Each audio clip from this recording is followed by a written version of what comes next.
大家好，欢迎来到威力导演的频道。今天我们将教导大家如何用威力导演手机版为影片添加配乐与音效。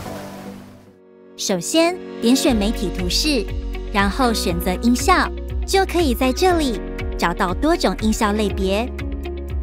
找到自己喜欢的音效后，点击图标即可下载。下载好后，再点一下加号图标，将音效添加到时间轴上。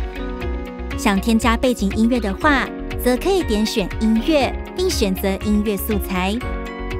先在音乐选项中选择所需片段，在这里也可以按播放图标预览曲目，选择想用的曲目，然后点击图标下载。